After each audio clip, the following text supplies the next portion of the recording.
Hello बच्चों, स्वागत है आप सभी का आपके अपने YouTube channel Ajay coaching classes में।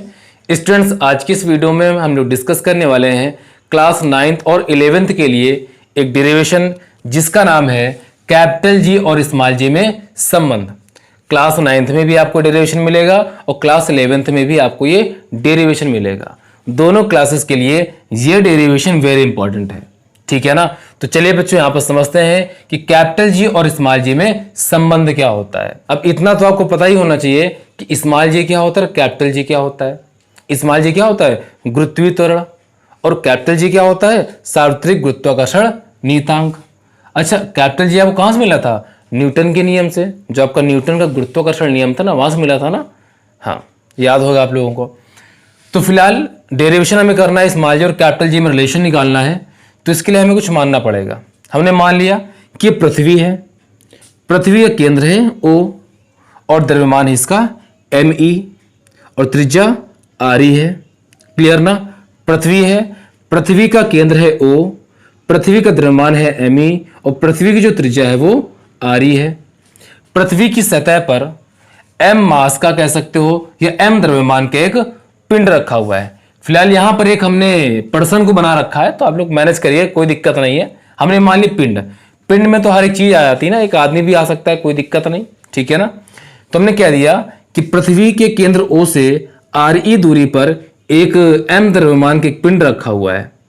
यदि इसका द्रव्यमान ME है, इसका द्रव्यमान M है, तो क्या इन दोनों के बीच में एक बल कार्य करेगा कि बीच जो लगने वाला बल होगा वो आपको कहां से मिलेगा, न्यूटन के गुरुत्वाकर्षण नियम से, ठीक है ना। उसकी बात हम लोग बाद में करेंगे, पहले ये समझते हैं कि यहां पर लिखा गया है, माना स्मॉल m द्रव्यमान की कोई वस्तु पृथ्वी की सतह पर रखी है, उस पर लगने वाला गुरुत्वाकर्षण बल, मतलब पृथ्वी की सतह पर एक स्मॉल m द्रव्यमान का एक पिंड रखा हुआ है। यदि रखा हुआ है तो पृथ्वी जो होती है ना, जो अर्थ है, ब्रह्मांड में हर एक वस्तु पर एक बल लगाती है जिसे हम लोग बोलते हैं गुरुत्वाकर्षण बल, ठीक है ना। तो उस गुरुत्वाकर्षण बल का परिमाण क्या होगा, तो परिमाण के लिए आपको जाना पड़ेगा न्यूटन का नियम, या कह सकते हो न्यूटन का गुरुत्वाकर्षण नियम।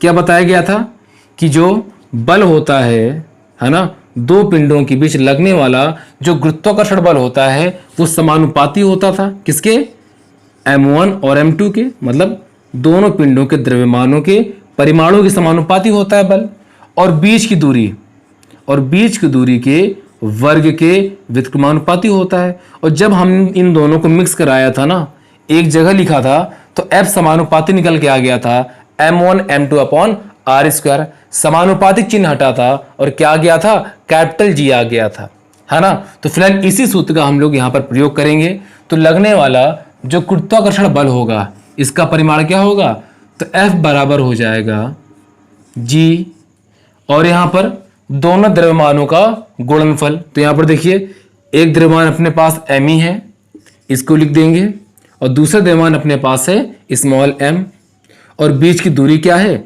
इस पिंड की और इस पृथ्वी से कितनी दूरी है, RE दूरी है। तो ये हो जाएगा RE²। इसको कह देंगे समीकरण नंबर 1। कोई दिक्कत तो नहीं। ये कहां से हमें मिला, गुरुत्वाकर्षण नियम से। अब इसके बाद देखिए, यदि स्मॉल g गुरुत्वीय त्वरण हो तो वस्तु पर पृथ्वी द्वारा आरोपित बल, और यदि ऐसा है, यदि गुरुत्वीय त्वरण यहां पर स्मॉल g है, तो लगने वाला जो बल होगा वो किस नियम से मिलेगा, न्यूटन के द्वितीय नियम से। द्वितीय नियम में क्या मिला था हमको कि बल बराबर होता है द्रव्यमान गुणे त्वरण, है ना। बल बराबर क्या होता है, द्रव्यमान गुणे त्वरण। फिलहाल यहां पर जब एक गुरुत्वीय त्वरण की हम लोग यहां पर बात कर रहे हैं, तो यहां पर A का यूज नहीं होगा, किसका यूज होगा, यहां पर यूज हम लोग करेंगे mg का, ठीक है ना। तो बल का सूत्र क्या हो जाएगा, F बराबर mg, हम लोग कह देंगे समीकरण नंबर 2।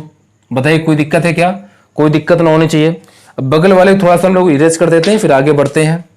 अब समीकरण 1 और 2 को गौर से देखिए।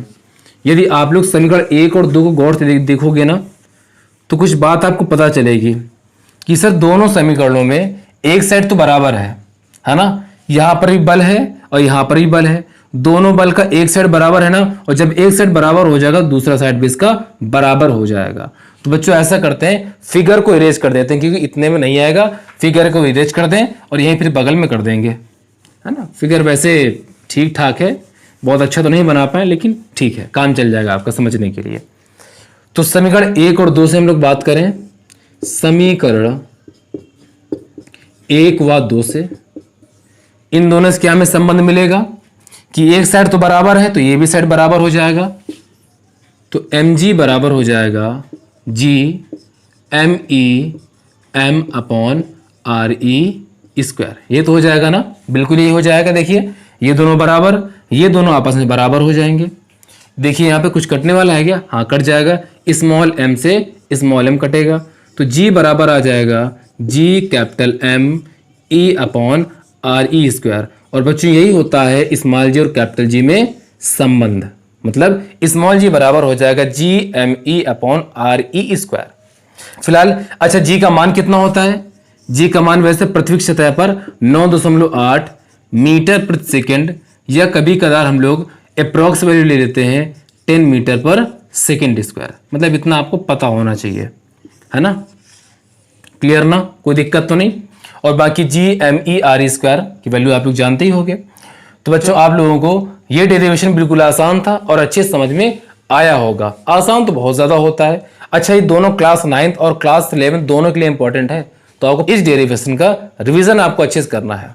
तो चलिए बच्चों रखते हैं इस वीडियो में इतना ही, मिलते हैं आपको नेक्स्ट वीडियो पे। और हाँ बच्चों, यदि वीडियो को पसंद आए तो वीडियो को लाइक एंड शेयर करें। यदि चैनल पर आपने हो तो चैनल को सब्सक्राइब करना बिल्कुल ना भूलिएगा। मिलते हैं आपको नेक्स्ट डेरिवेशन पे।